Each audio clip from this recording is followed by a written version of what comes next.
Imposter syndrome usually doesn't show up when you're failing. It shows up when you're growing. Welcome to episode 5 of the Hunter Debrief.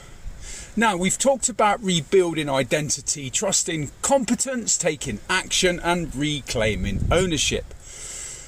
Now, imposter syndrome often appears after all of that, when you step into a new room and your identity hasn't caught up yet.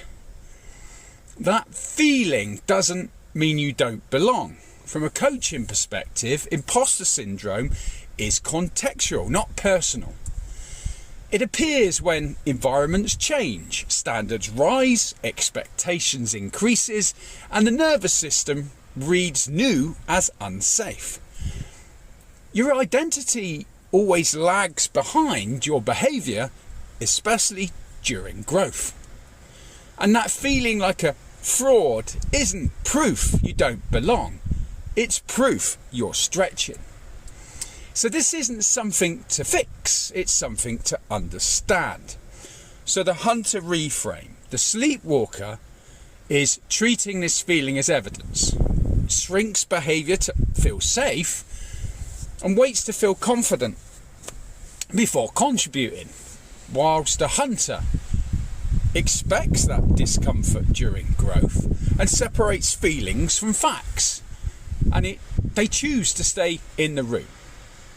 I suppose you could say a hunter doesn't ask, do I belong?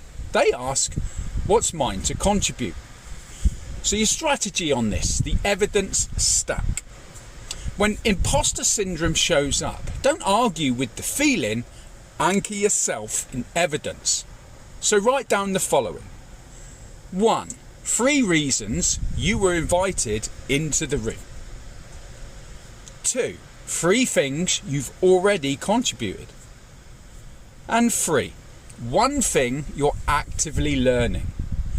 Because belonging isn't a feeling, it's a decision backed by evidence.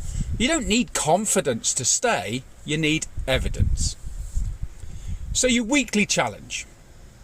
This week, when imposter syndrome shows up, choose to stay in the room.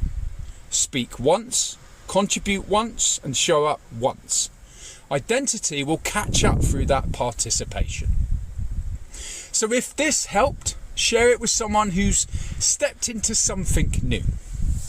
And as always, serve well, leave well, that's right, and flourish.